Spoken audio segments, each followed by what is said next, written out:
Friends, கர்த்தராகிய இயேசு கிறிஸ்துவின் இந்த நாமத்தினாலே உங்கள் அனைவரையும் நான் வாழ்த்துகிறேன். இந்த நாளில் கூட நாம் யோவான் 4ஆம் அதிகாரம் 24ஆம் வசனத்தை நாம் தியானிக்க இருக்கிறோம்.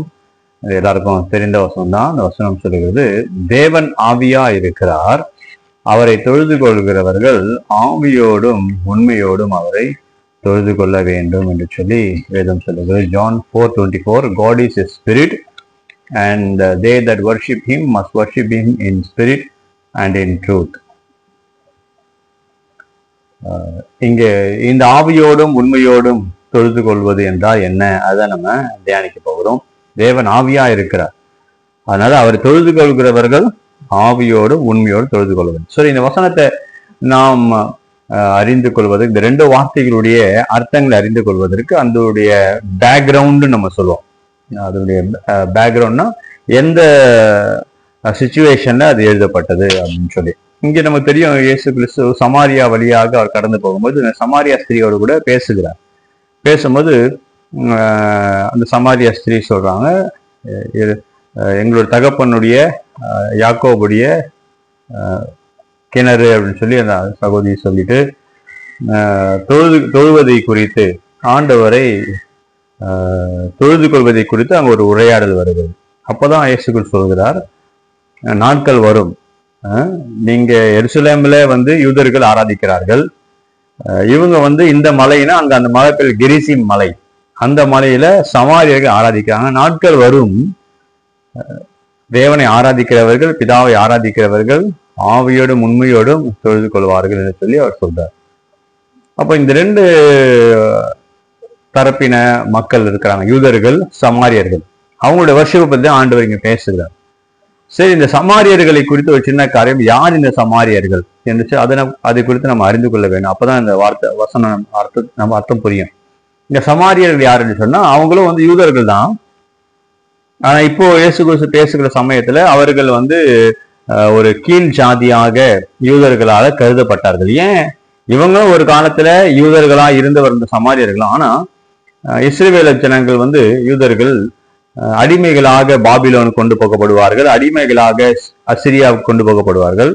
அங்க போகிற அடிமைகள் அவங்க என்ன பண்றாங்க, மறுபடியும் திரும்ப வரும்பொழுது அவர்கள் மற்ற இனத்தோடு கூட திருமணம் செய்து அவங்க கலப்பு திருமணம். ஏன்னா யூதர்கள் யூதர்களை தான் திருமணம் செய்வார்கள், இஸ்ரவேலர்கள் இஸ்ரவேலா திருமணம் செய்து கொள்வார்கள், வேற இனத்தின் மக்களை போய் அவங்க திருமணம் செய்ய மாட்டாங்க. ஆனா இந்த அடிமைத்தனத்துல போனவங்க என்ன பண்ணாங்கன்னா, வேற இனத்தோடு கூட கலந்து அவங்க என்ன பண்ணாங்க, அவங்களோட கூட மிங்கிலா இருந்தனால இந்த ஒரிஜினலா இருக்க யூதர்கள் என்ன பண்ணாங்க, இவங்களை கீழ் ஜாதி, இவங்க நம்ம இதுல சேர்த்துக்க கூடாது, இவங்க வேற இனத்துல போய் திருமணம் செய்து கொண்டவர்கள், அதனால இவர்களை நம்ம புறக்கணிக்க வேண்டாம், இவங்க கீழ் ஜாதிகள், கலப்பு திருமணம் செய்து விட்டாங்கன்னு சொல்லி அவர்களை கீழ் ஜாதியாக அவர் நினைக்க ஆரம்பித்தார்கள்.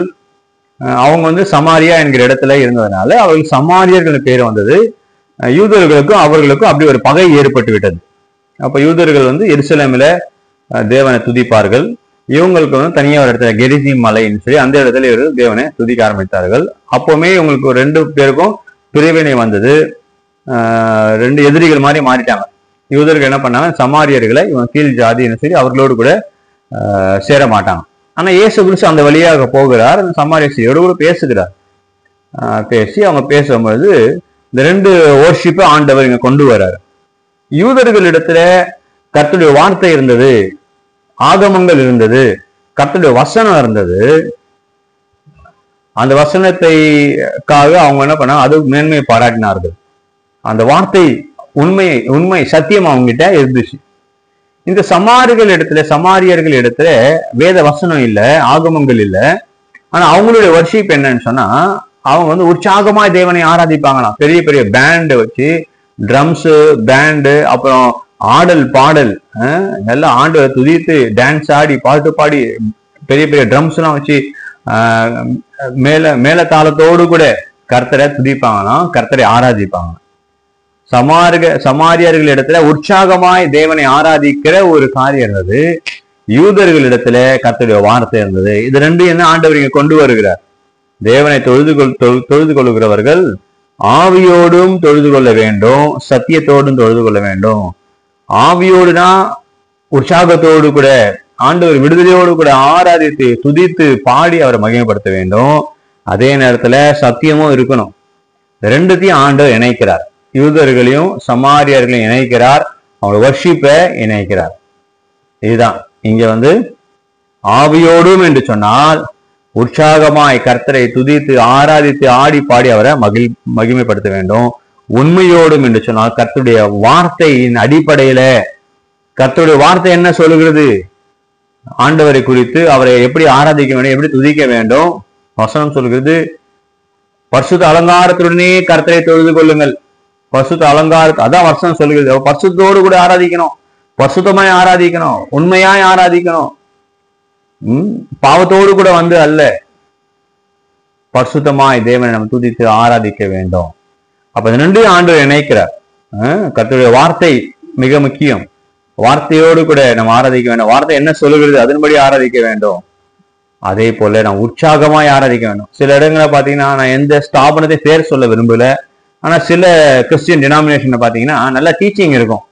கர்த்தருடைய வார்த்தையை நல்லா டீச் பண்ணுவாங்க, நல்லா ப்ரீச் பண்ணுவாங்க, டாக்டரின்ஸ் பத்தி பேசுவாங்க, உபதேசங்கள் நல்லா இருக்கும். ஆனா வர்ஷிப் டைம்ல பாத்தீங்கன்னா யாரும் கை தூக்க மாட்டாங்க, யாரும் ஸ்தோத்திரம் பண்ண மாட்டாங்க, யாரும் அல்லேலூயான்னு சொல்ல மாட்டாங்க. அமைதியா ஒரு பாட்டு பாடி அப்படியே ரிசர்வ்டா போயிடுவாங்க. இது ஒரு டினாமினேஷன்.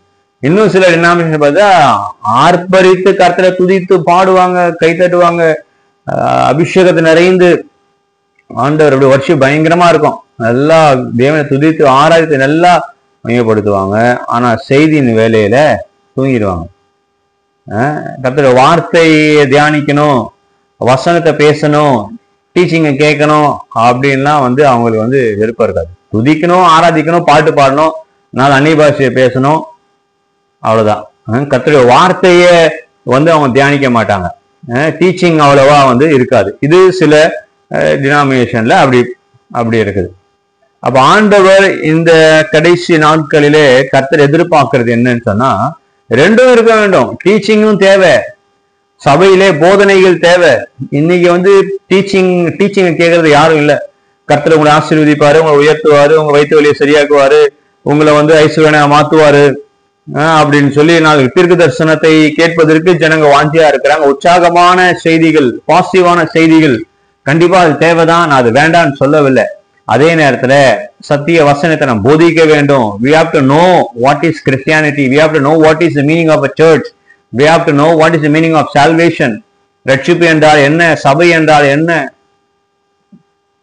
இந்த உபதேசங்கள் நமக்கு அறிந்து கொள்ள வேண்டும், அதை நம்ம கேட்க வேண்டும். டீச்சிங் அவசியம், டீச்சிங் ரொம்ப முக்கியம். அதே நேரத்துல நாம் ஆண்டவரை உண்மையாய் ஆராதிக்கணும், உற்சாகமாய் ஆராதிக்கணும், துதித்து ஆராதிக்கணும், பாடல் பாடி கர்த்தரை மகிமைப்படுத்தி முழு உள்ளத்தோடு கூட அவர் நாம் துதித்து நம்ம ஆர்ப்பரிக்க வேண்டும். அதுவும் அவசியம்.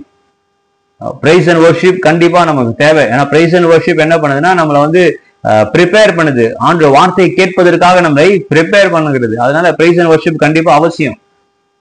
நீங்க நல்லா கரங்களை தட்டி உற்சாகமாய் பாடல் பாட வேண்டும், எல்லாம் அவசியம், மிக முக்கியம்.